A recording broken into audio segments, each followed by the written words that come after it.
당신을 위한 무한 꿀팁! 한국장학재단 홍보대사 홍당무팀입니다. 저는 팀장을 맡은 권혜준, 여희주입니다. 팀장님, 오늘은 어떤 영상을 소개해 주시는 거죠? 이번에는 지식 멘토링에 대해 소개해드리려고 하는데요. 먼저 영상으로 보고 오시죠.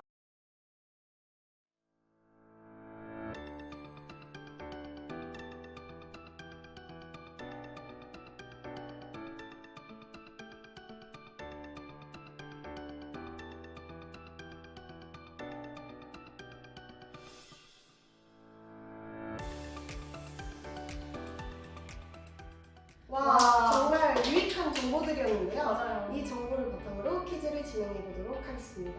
네, 그럼 퀴즈를 시작해 보겠습니다. 대학생 지식 멘토링엔 다문화 탈북 학생 멘토링이 포함되어 있다? 없다? 오! 있어요. 맞아요. 영상에서 봤어요. 방금 영상에서 보고 왔죠. 다음으로 멘토링 장소는 주로 카페에서 시행된다? 아니었던 것 같아요. 학교에서 하지 않나요? 네, 맞아요. 멘토 멘티의 소속 학교나 센터 등 활동 근로기관에서 시행돼요. 대학생 재능봉사 캠프는 사전 교육 후 멘토 팀 멘티 기관이 매칭된다. 맞을까요, 아닐까요? 아, 이건 조금 헷갈리는데? 사전교육 후였는지 전이었는지 조금 그죠. 헷갈리네요. X? 맞아요. 매칭 후 사전 교육이 시행됩니다. 다음으로 대학생 재능봉사 캠프는 봉사학점이 인정될까요, 안 될까요? 인정이 되지 않을까요? 오! 맞아요. 해당 대학의 봉사학점으로 인정됩니다. 다문화 탈북 학생 멘토링의 우선 선발 기준은 첫 번째로 외국어 기능자, 두 번째로 전년도 사업 참여자인데요. 그럼 세 번째는 뭘까요? 세 번째요? 문제 너무 어려워요. 잘 그죠? 모르겠어요. 정답은 다문화 교육 이수자였습니다. 그래서 이렇게 세 가지의 우선 선발 기준이 있는 걸 확인하시면 될 것 같습니다. 안녕하세요. 두 번째 퀴즈를 맡게 된 강남주 서정원입니다. 다음으로 한국장학재단 지식 멘토링은 총 3가지 사업으로 이루어져 있다. 맞을까요? 아닐까요?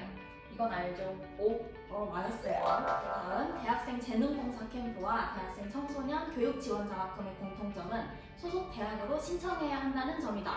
이것도 맞을까요? 아닐까요?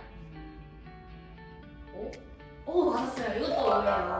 그러면 다음 대학생 청소년 교육지원장학금이 유일하게 시간당 근로장학금 형태로 지급된다. 이것도 맞을까요? 아닐까요? X였어요. 다문화 탈북 학생 멘토링도 시간당 근로장학금 형태로 지급됩니다. 다음 대학생 지식 멘토링의 3가지 사업은 모두 신청만 하면 멘토링에 참여할 수 있으며 대학생의 추천이 필요하지는 않다. 맞을까요? 아닐까요? 틀렸어요. X. 맞았어요. 다문화 탈북 학생 멘토링은 소속 대학의 추천이 필요합니다. 다음 다문화 탈북 학생 멘토링과 국가 근로를 동시에 할 수 있을까요? 없을까요? X. 맞았어요. 다문화 탈북 학생 멘토링 참여 학생은 국가근로 장학금 및 대학생 튜터링과 중복 참여가 불가능합니다. 그럼 이제 제가 퀴즈 내볼게요. 대학생 지식 멘토링 멘토 1인당 담당 멘티는 적어도 10명이다. OX? 10명? 너무 많은 것 같아요. X! 맞습니다. 이 멘토 1인당 10명이 아니라 5명 내외로 팀 구성이 이루어지고 있어요.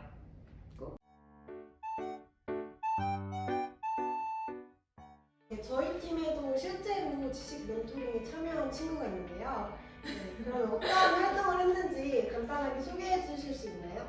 저는 2020년도에 하계 대학생 재능봉사 캠프에 참가하였습니다. 제주도 남원읍에서 4박 5일 정도 이제 합숙을 하면서 교육에서 소외되는 아이들에게 기본적인 학습을 지도했습니다. 그럼 그 중에 가장 인상 깊었던 활동이 있나요? 아무래도 캠프 마지막 날이 제일 많이 떠오르는데 그때 아이들끼리 롤링 피크닉 가지 마세요 보고 싶고 이런 걸 보니까 너무 눈물이 나더라고요. 그래서 캠프 마지막 날에 그 롤링 페이퍼에 썼던 그 활동이 제일 인상이 깊었습니다. 그럼 반대로 가장 힘들었던 활동이 있을까요? 아무래도 저학년들이 많았어서 체험 위주의 활동을 했었는데 그 중에서도 슬라임 만들기 체험을 했었어요. 슬라임 만들어 보셨나요? 네. 슬라임 엄청 어렵잖아요. 네, 그게 성공시키기가 아주 어려워서 아이들이 실패하다 보니까 힘들어하더라고요. 자기 건 안 되냐고 그런 모습 보는 게 좀 힘들었습니다. 그러면 아르바이트와 지식 멘토링 둘 중에 어느 것을 추천하시나요? 당연히 돈을 따지자면 아르바이트가 좋지만 그걸 떠나서 이제 아이들과 4박 5일 동안 유대감을 쌓고 그런 가치들을 비교할 수는 없으니까 아무래도 그런 걸 따지면 멘토링 이용할 수 있는 가치 있는 일이죠.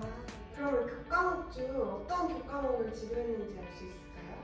저희는 지역아동센터다 보니까 저학년들 위주였어요. 그래서 국어나 수학, 영어 이런 너무 기본적인 학습이 안 돼 있긴 했어가지고 그런 기초적인 산수도 가르쳐줬지만 보통은 지덕체 위주로 조금 체험활동 위주로 가르쳐줬던 것 같습니다.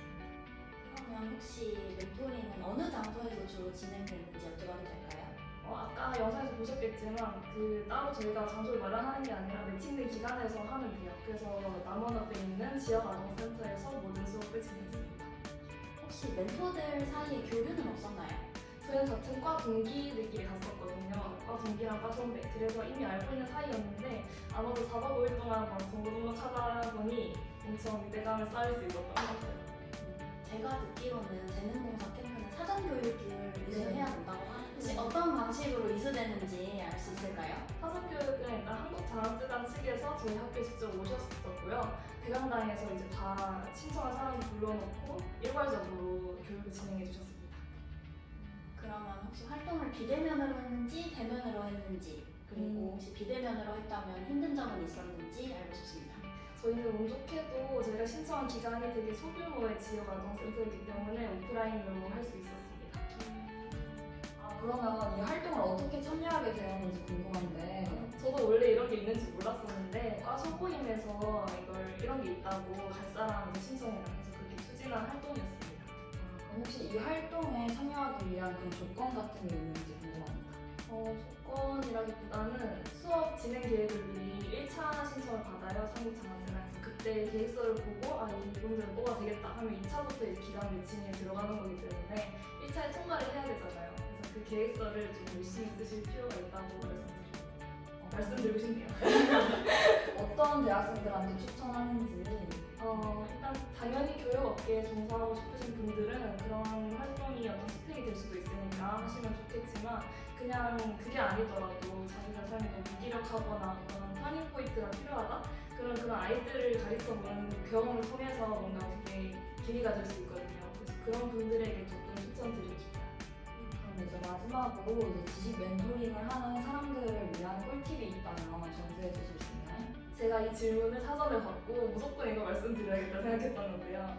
저희가 활동이 끝난 후에 그 활동비랑 지원 이제 비를 받잖아요. 그거를 정산을 해야 되는데 저희가 영수증이나 주문 내역을 따로 저장 안 해줬어서 너무 고생을 했었어요. 그래서 이제 가시는 분들은 미리 그걸 숙지하시고 뭐 활동비나 준비물 필요하신 거는 이제 주문하신 후에 꼭 내역을 캡처하셔서 보관해 두시기를 추천드립니다.